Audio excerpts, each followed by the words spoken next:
बहुत बहुत स्वागत है दोस्तों आपका इस चैनल में। अति महत्वपूर्ण प्रश्न संग्रह यूपीपीएससी आरओ जो अभी परीक्षा होने वाली है उसके लिए पीसीएस बीपीएससी एमपीपीएससी आरएएस सब में ये समान रूप से उपयोगी रहेगा आप सबके लिए। तो इसमें एग्ज़ाम के फॉर्म में ही इसको तैयार करा गया है, जिस तरह से एग्जामिनेशन में पूछा जाता है रैंडम, जैसे कभी हिस्ट्री आ गई, कभी कोई खेल से रिलेटेड आ गया, कभी संविधान आ गया, कभी कुछ आ गया, पुरस्कार आ गए। तो उसी तरह से ये नहीं कि इतिहास चल रहा है तो इतिहास ही चल रहा है, ऐसा नहीं है, मिक्स है ये, जैसे एग्ज़ाम में होता है।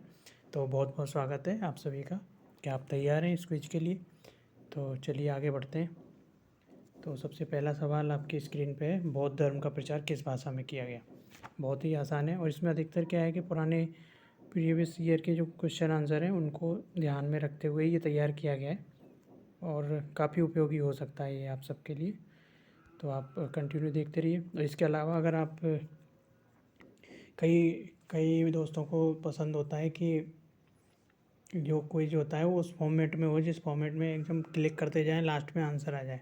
तो वो उसके लिए आप क्या है, जॉब क्लिक्स वेबसाइट है, ब्लॉग है एक तरह का, उस पर जाके क्विज सेक्शन में जाएंगे तो ये सब ये वहीं मिल जाएगी वो ये सेम टू सेम क्विज आपको लिख दे रहा हूँ मैं, जॉब क्लिक्स।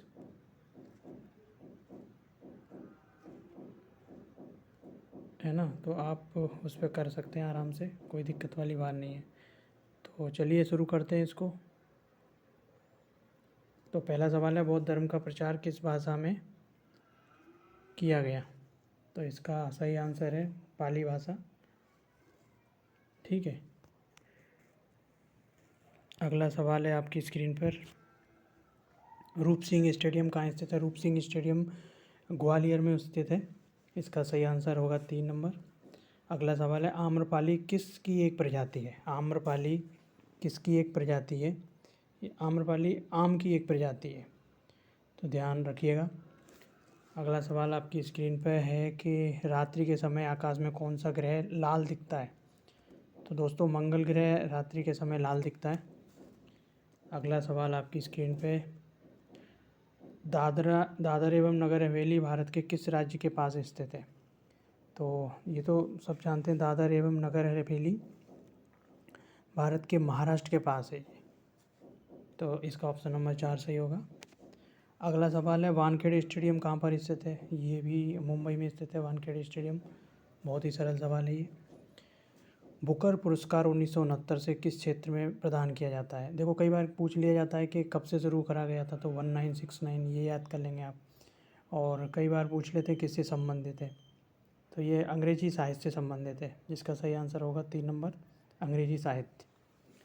अगला सवाल आपकी स्क्रीन पर है, भारतीय संसद के 2 सत्रों के बीच अधिकतम समय सीमा कितनी होती है। तो भारतीय संसद के 2 सत्रों के बीच अधिकतम समय सीमा होती है 6 माह की, 6 मंथ।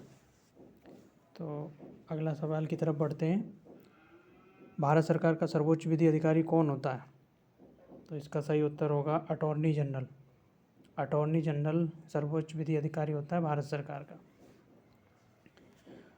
छठ किस राज्य का प्रमुख पर्व है। ये बहुत ही प्रमुख पर्व है बिहार का, तो इसका सही आंसर 4 नंबर होगा ऑप्शन। ये सभी जानते हैं, ये तो बहुत सरल सवाल है। ओणम किस राज्य का प्रमुख त्यौहार है। ये केरल का प्रमुख त्यौहार है, आंसर नंबर 3। अगले सवाल की तरफ बढ़ते हैं, कलिंग पुरस्कार 1952 से किस क्षेत्र में प्रदान किया जाता है। जो कलिंग पुरस्कार शुरू हुआ है 1952 से शुरू हुआ है, ये किस क्षेत्र में चालू हुआ दिया जाता है। तो कलिंग पुरस्कार संबंधित है अपना विज्ञान के क्षेत्र के लिए फेमस है ये। अगले सवाल की तरफ बढ़ते हैं हम, वुल एंड वियर शब्द का संबंध किस क्षेत्र से है। वुल एंड वियर शब्द का संबंध दोस्तों स्टॉक मार्केट से, शिक्षा से नहीं, विज्ञान से नहीं, खेल से भी नहीं, स्टॉक मार्केट से। अगले सवाल है, पुलित्जर पुरस्कार 1917 से किस क्षेत्र में प्रदान किया जाता है।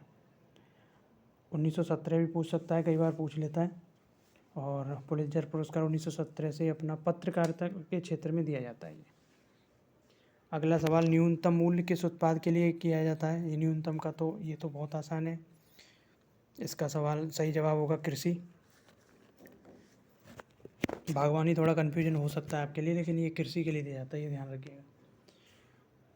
ग्रांड एंटीकट नहर किस नदी से निकाली गई है? जो ग्रांड एंटीकट नहर है वो कावेरी नदी से निकाली गई है। हरित क्रांति का संबंध किससे है?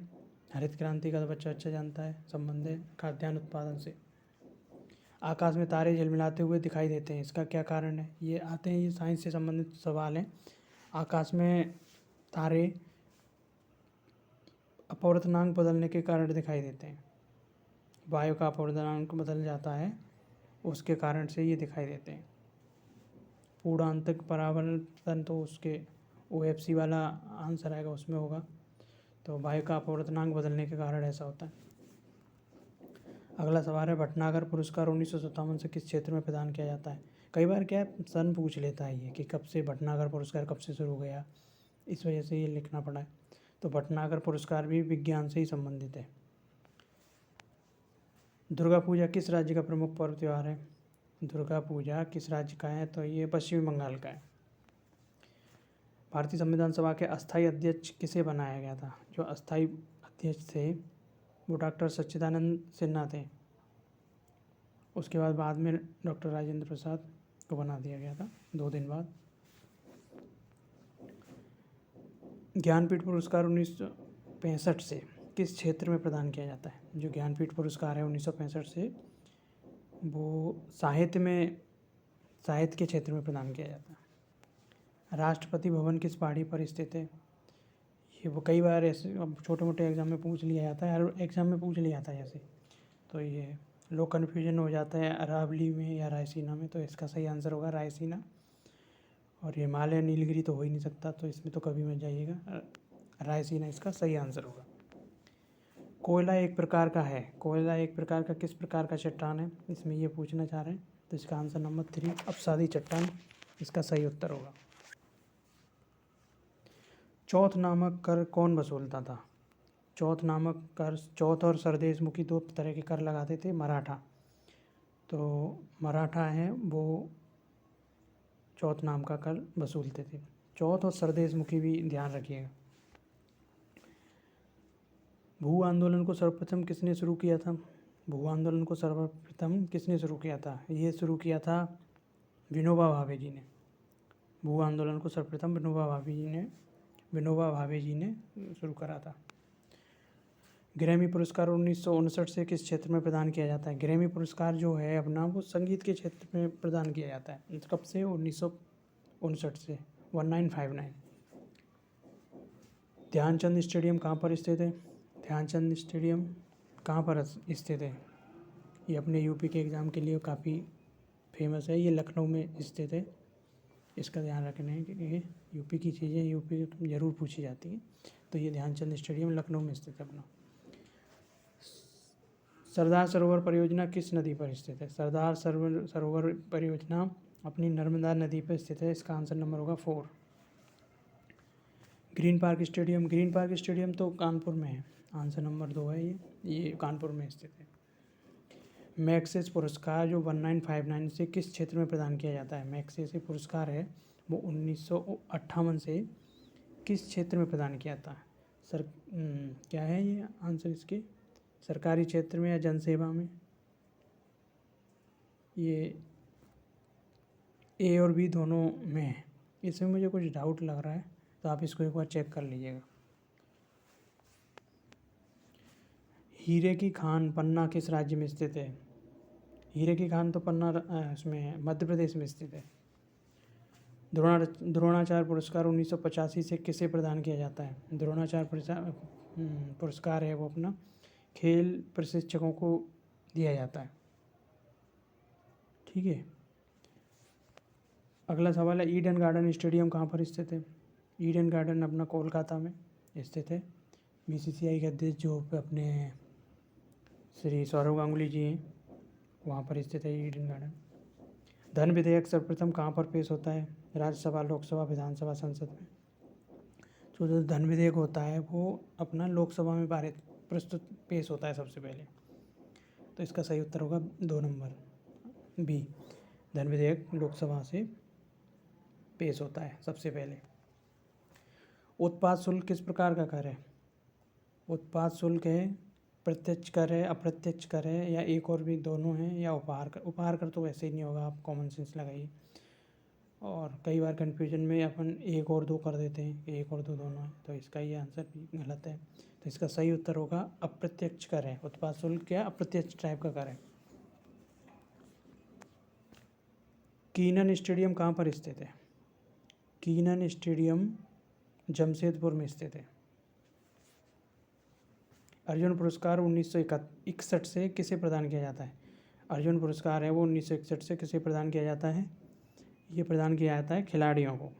वैज्ञानिकों को तो बिल्कुल नहीं होगा, खेल प्रशिक्षकों को और खिलाड़ियों में से आप इनमें से कन्फ्यूजन हो जैसे हो सकता है, तो आप खिलाड़ियों को करके आइएगा। तो खिलाड़ियों को प्रदान किया जाता है। अगला सवाल है, बिहू किस राज्य का प्रमुख त्यौहार है? बिहू है असम का प्रमुख त्यौहार है दोस्तों ये। और सिनेमा के क्षेत्र में दादा साहेब पुरस्कार किस वर्ष से शुरू किया गया? जो मैंने कहा था वर्ष पूछ लेते हैं कई बार। तो सिनेमा के क्षेत्र में दादा साहेब पुरस्कार 1969 में किया गया था। एक और पीछे आया था एक 1969 वाला बुकर पुरस्कार जो अंग्रेजी साहित्य के लिए, वो भी 1969 में है। तो आप इनको रिलेट कर लीजिए, कभी नहीं भूलेंगे। बुकर पुरस्कार और दादा साहब पुरस्कार एक साथ शुरू हुए थे 1969, और ये आप दोनों कभी भी नहीं भूलेंगे। रिलेट करने से क्या ज़्यादा देर तक याद रहता है, अपने को तुरंत क्लिक करता है उसमें। शरीर में विटामिन ए कहाँ पर संचित रहता है? तो इसमें कन्फ्यूजन वाले सारे वो हैं, प्लीहा, अस्थिमज्जा, लेकिन यकृत इसका सही आंसर होगा। प्लीहा में तो अस्थिमज्जा इनका सब का निर्माण होता है, आरबीसी, डब्ल्यूसी सब का। तो ये 41 सवाल थे आपके सामने। अगली बार और कुछ नए उसके साथ प्रस्तुत होंगे। और कई भाई क्या करते हैं कि इन्हें ऐसे पसंद ही नहीं आते ये चीज़, तो आपको क्या करिएगा कि गूगल पे जाइए, जॉब क्लिक्स, JOBKLIX ये करके सर्च कीजिएगा। तो क्या होगा कि एक जो सबसे पहला ब्लॉग होगा उसको आप ओपन कर लीजिएगा। उसमें एक क्विज टेस्ट करके एक सेक्शन होगा, उसमें जाएंगे आपको बहुत सारे क्विज मिल जाएंगे, और ये सब फ्री है, ये इसी का है, अपना ही है ये। तो इसमें सारा कुछ फ्री स्टडी मटेरियल वगैरह बहुत कुछ काम का, कुछ चीज़ें होंगी जो आपको काम को नहीं लगेंगी, क्योंकि ब्लॉगिंग वगैरह से रिलेटेड भी आर्टिकल मिलेंगे, लेकिन आप उनमें मत जाइएगा। आप सिर्फ क्विज टेस्ट वाले में जाकर आप अपने सारी क्विज कर सकते हैं, जैसे SBI PO की, SSC की, BPSC, RPSC, UPPSC, इन सब के जो क्विज हैं उसमें क्या होगा, आप टिक करते जाएंगे, लास्ट में आपके आंसर बता देगा कौन से सही हैं कौन से गलत हैं, और कितना स्कोर रहा आपका, कैसा क्या परफॉर्मेंस रही, वो सारी उसमें आ जाएगी। तो ये वाला क्विज भी आपको वहाँ पे मिल जाएगा, और कई पुराने क्विज हैं हिंदी में, इंग्लिश में, कंप्यूटर जो भी है वो सब मटेरियल आपको वहाँ पे अवेलेबल हो जाएगा। आप एक बार फिर से देख लीजिए, JOBKLIX, इनमें कहीं गैप नहीं है, ये क्लिक करेंगे तो खुल जाएगा, सबसे वो पहले ही ओपन हो जाएगा। तो आप करके देखिएगा ज़रूर। तब तक मिलते हैं अगले वीडियो में। बहुत बहुत धन्यवाद दोस्तों, और best wishes for your next examination. Thank you so much for watching this video. Please subscribe, like, share. Thank you.